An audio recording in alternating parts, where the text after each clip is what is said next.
Prepare yourself for a talk radio experience like no other. Strap yourselves in and hold on. Away. So he was shot. Huge powder burns, deeply burned in. Yeah. Exactly. So he was shot by someone standing right beside him. Now, by the way, he was the big L.A. coroner, but they went after him, but then he got vindicated later. I mean, this is the coroner, medical examiner, saying he was shot in the back, and we have this little friend behind him, and now it's the same gun we know he owned that these acoustics experts have matched. But go ahead. That's right. So the actual killer of Robert Kennedy was a part-time security guard named Thane Caesar, and his name has been bounced around for years, and if there's no truth to this, you'd think that Caesar or his family would have filed suit and made lots of money, but nobody said anything. And interestingly enough, his day job was working at a U-2 spy plane facility run by the CIA. So we see the footprints of CIA and of government. Funny, Lee Harvey Oswald worked at the U-2 spy base. That's true. And Lee Harvey Oswald, by the way, and this has been totally confirmed, was being used operationally by the CIA prior to the assassination. Now, that control number has now been declassified, but I'm interrupting here. We're not just saying this about Mr. Caesar. He's the guy standing right behind Kennedy when all of this happened, and now this is ABC News, this is CBS, NBC. They're coming out and saying it. The top forensic experts in the country, the guy that heads up the society, they have gone in with the audio and isolated it to 14 shots, explained that, and then they matched it to the gun that Caesar even had a license for. That's right. There were more shots fired than was possible for Sirhan's six-shot revolver to accommodate. Now, everything, this is the same thing that's gone on and on.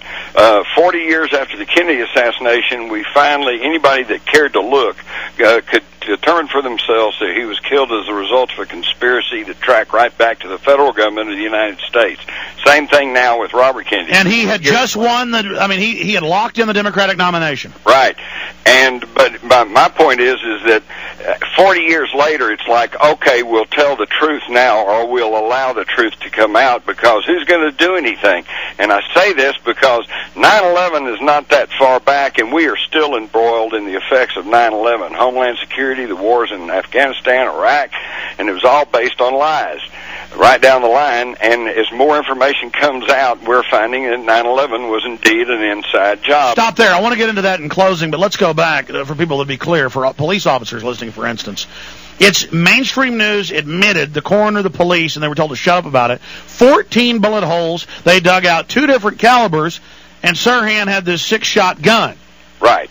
And by the way, he was grabbed after the first shot and his arm pinned down. That's true. The Rayford Johnson and some other big old football player, Rosie Greer, they all jumped on him, okay? He may have gotten off one decent shot, and the rest of the shots went wild. In fact, that's another thing to remember in the death of Robert Kennedy. There were bullet holes in door panels and in the ceiling tiles. These were all taken away by the Los Angeles Police Department and have now disappeared. They're not available to anybody. Okay, if that's not evidence of a cover-up, then I don't know what is. It's the same thing with Oklahoma City. They have Controlled Demolition Incorporated come in and blow up the rest of the building, hide it under guard, pour concrete in with the chunks. Same thing with JFK, same thing with 9/11, same thing with Waco, covering up the evidence. Exactly. And they are now so arrogant about it that they don't even take too much pain and trouble to cover it up. They even blow up Building 7 in front of everybody. That's right. And then just said, well, there was a little fire in it somewhere.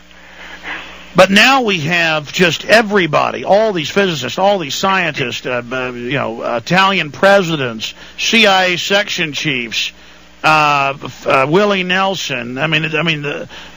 All these top actors, best actress this year. Bruce Willis, no longer being a neocon, saying they killed Kennedy, and the same group that did that basically did 9/11. They're losing all their own people. What are they going to do? Well, unfortunately, they'll probably go to the tactic of desperation, which is to launch another war or to set off a nuke or some terrible terrorist weapon in this country, and then, of course, blame it on foreign terrorists and take more power. Meanwhile, the very same elite, with the admitted superconducting supercolliders and other similar facilities, are doing things their own equations say good chance of blowing the entire planet up.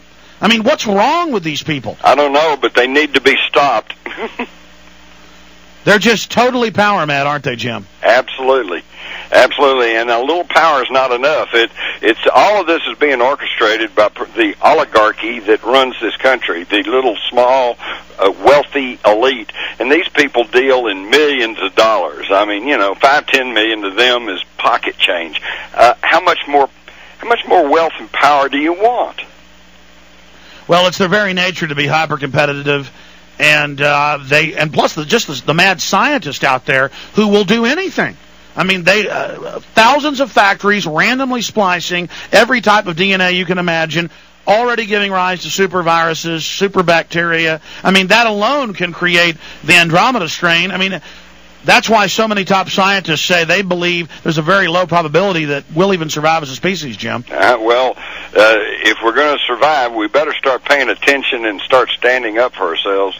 Well, I'm not an anti-technology person, but we need to put serious brakes on all of these, hyper, sensitive technologies, because they admit they're doing all these experiments, having no idea what it's going to do. Well, what we need to do is pass some laws that says all of this should be done in the open.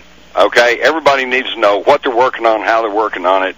Okay, and that way, then the public can thoughtfully decide if that's proper or not. But like Dick Cheney says, he doesn't care what the people want.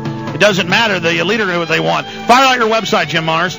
JimMarrs.com. Jim, I want to have you on in the next few weeks for 2 hours so we can really break all this down. Thanks for spending time with us. Okay, take care. You bet. There goes Jim Marrs, JimMarrs.com, Infowars.com, and PrisonPlanet.com are my websites. We'll be right back.